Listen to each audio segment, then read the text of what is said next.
পৃথিবীটা ক্ষণস্থায়ী, এই পৃথিবীতে কেউ থাকতে পারবে না। কথা বলে ঠিক কিনা? একদিন না একদিন এই পৃথিবী ছেড়ে আমাদের সবাইকে চলে যেতেই হবে। আমাদের বাবারা আমাদের মতো টাগরা যুবক ছিল, তাদের গায়ে আমাদের থেকে অনেক বেশি শক্তি ছিল। কথা বলেন ঠিক কিনা? এবং আমাদের দাদারা তারা আরো বেশি শক্তিশালী ছিল, তাদের গায়ে আরো বেশি শক্তি ছিল, কিন্তু তারাও আজকে নাই, কবর দেশে চলে গেছে। আমরাও বার্ধক্যের দিকে উন্নীত হচ্ছি, চুলদারি সাদা হয়ে যাচ্ছে, আমরাও কবরের দিকে চলে যাচ্ছি। কিছুদিন পরে আমরাও ইহজগৎ ছেড়ে কবর দেশে চলে যাব। কথা বলেন ঠিক কিনা? এই পৃথিবীতে কেউ আপন না। এই পৃথিবীতে টাকা পয়সা ক্ষমতা হইলে মানুষকে সম্মান করে, মানুষ ধনী হয়, মানুষকে মানুষ সম্মান করে, কিন্তু আখেরাতে টাকা পয়সা ধন সম্পদের কোনোই দাম নাই। আখেরাতে যার যত বেশি আমল হবে সে তত বেশি দামি হবে। সুবহানাল্লাহ। রাসূল করিম সাল্লাল্লাহু আলাইহি সাল্লামের এক একটা সুন্নাতের এমন দাম, যেমন এক গ্লাস পানি পান করেন, এই এক গ্লাস পানি পান করার মধ্যে ৬টা সুন্নত আছে। কয়টা সুন্নত আছে? রাসূল বলেন, মান আহইয়া বিসুন্নতি ইনদা ফাসাদি উম্মতি ফালাহু আজরু মিয়াতি শহীদ। শেষ জমানায় আমার কোন উম্মত যদি একটা সুন্নতকে আঁকড়ে ধরে রাখে, অর্থাৎ একটা সুন্নতের আমল করতে থাকে, আল্লাহ পাক রব্বুল আলামিন তার আমল নামা ১০০ গলা কাটার শহীদের সওয়াব দান করবেন। সাধারণত একটা পানি পান করবো, এর মধ্যে ৬টা সুন্নত আছে। ৬টা কি সুন্নত? ১ নম্বর পানি দেখে পান করা, না দেখে পানি পান করা না, পানি দেখে পান করা। রাত্রে যখন পানি পান করবেন, পানিটাকে আলো জ্বালিয়ে দেখে পান করবেন। পানিটা দেখলেই একটা সুন্নত আদায় হইল। ৬০০ মুজাহিদ জিহাদের ময়দানে গিয়া তাদের কল্লা দিয়া শহীদ হইলে যেই সওয়াব, আপনি পানিটা দেখলেন, দেখে পান করলেন, এই জন্য সমান সওয়াব পেয়ে যাবেন। ২ নম্বরে ডান হাতে পানি পান করা, বাম হাতে না। কোন হাতে? ডান হাত।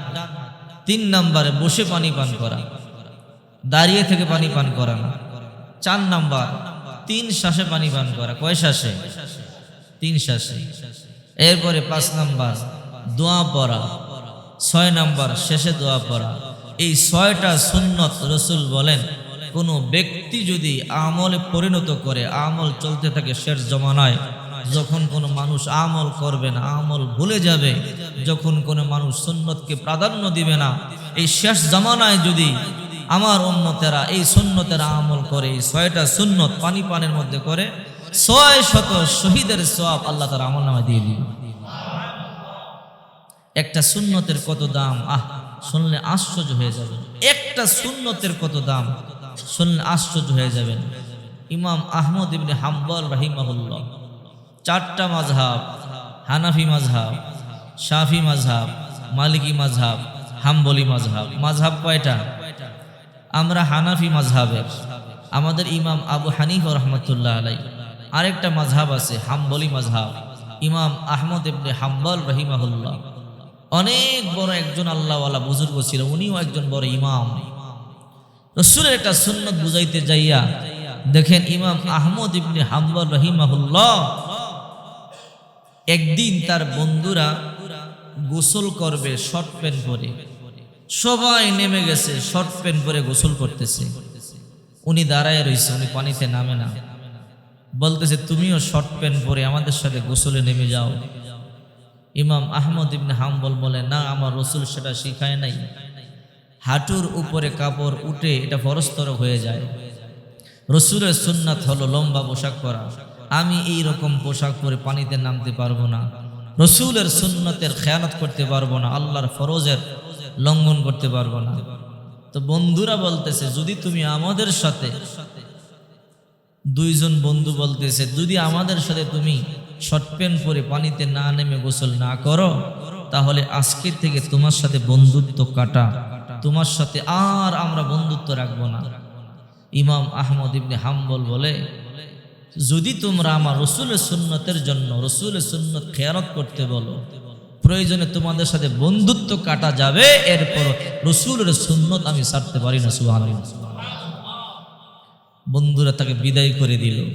ইমাম আহমদ ইবনে হাম্বল ছোট্ট বাল্য বন্ধু, এরা যখন ইমাম আহমদ ইবনে হাম্বলকে বন্ধুত্ব কেটে বের করে দিল, চলে যাও, ইমাম আহমদ ইবনে হাম্বল চলে আসলেন। মন খারাপ, রাত্রে ঘুমাইছে, ঘুমের ঘরে স্বপ্ন দেখে দুইজন সবুজ পাগড়িওয়ালা ব্যক্তি ইমাম আহমদ ইবনে হাম্বলের সামনে আসতেছে। সুবহানাল্লাহ। আয়েশা সালাম দিছে, আসসালামু আলাইকুম ইয়া ইমাম আহমদ ইবনে হাম্বল। ওয়া আলাইকুম সালাম, তোমাকে চিনতে পারি নাই। বলে আমাকে চিনতে পারো নাই? বলে না। বলে ডান পার্শ্বে যিনি আছেন ইনি সিদ্দিক আকবর রাদিয়াল্লাহু তাআলা আনহু, বাম পার্শ্বে যিনি আছেন ওমরে ফারুক রাদিয়াল্লাহু তাআলা আনহু।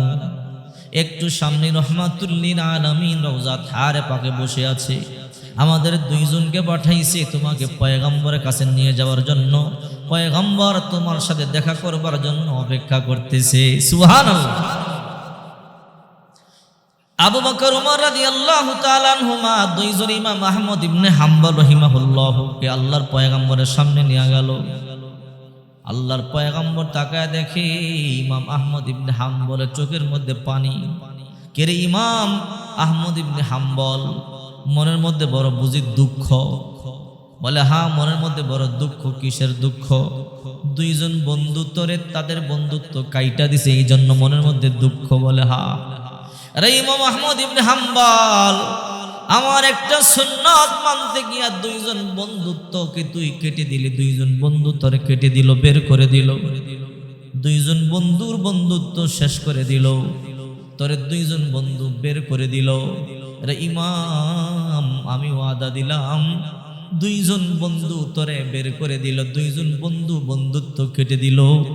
আজ থেকে আমি রহমাতুল লিল আলামিন তোর চিরদিনের বন্ধু হয়ে গেলাম। मोहम्मद अरबी है वो नबी, रास्ते पे शुआ आलम हुआ उसकी पैदाइश से उजाला, आलम हुआ उसकी पैदाइश से उजाला। शाफिए मुशफ़्फ़ा नाम मुहम्मद अहमद, ए तो आते रसूल ना हो तू जिंदगी बर्बाद, ए तो आते रसूल ना हो तू जिंदगी बर्बाद। আল্লাহর পয়গম্বর বলে, রে ইমাম আহমদ ইবনে হাম্বল আয়, আয় আমার কাছে আয়, আমি রহমাতুল লিল আলামিন আমার হাত দিয়ে তোর চোখের পানিগুলো মুছে দেই। আল্লাহর পয়গম্বর হাত দিয়ে চোখের পানিগুলো মুছে দিলেন আর বলেন, আমি রহমাতুল লিল আলামিন তোর বন্ধু হয়ে গেলাম। এবার ইমাম আহমদ ইবনে হাম্বল বলে, নবীজি গো, যদি আপনি আমার বন্ধু হয়ে যান, এমন একজন বন্ধু নয়, এমন লক্ষ লক্ষ বন্ধু যদি আমার বন্ধুত্ব কেটে দেয়, আমাকে বের করে দেয়, আমার ভয় নাই, আমার টেনশন নাই।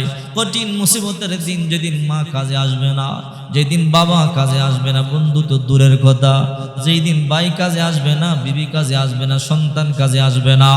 ইয়াউমা ইয়াফিরুল মারউ মিন আখি, যেই দিন ভাই ভাই থেকে পলায়ন করবে, ভাই কাজে আসবে না, ও উম্মিহি মা কাজে আসবে না, ও আবি বাবা কাজে আসবে না, বাবা থেকেও পালায়ন করবে, ও সহিবাতিহি বিবি কাজে আসবে না, বিবি থেকেও পালায়ন করবে, অবানি সন্তানদের থেকেও পালায়ন করবে। আল্লাহর কসম করে বলি, এই রকম আমার হাজারো বন্ধু যদি বন্ধুত্ব কেটে আমার বের করে দেয়, টেনশন নাই, কিয়ামতের ময়দানে আপনার হাত ধরে আল্লাহর তৈরি জান্নাতের মধ্যে চলে যাব। আল্লাহু আকবার।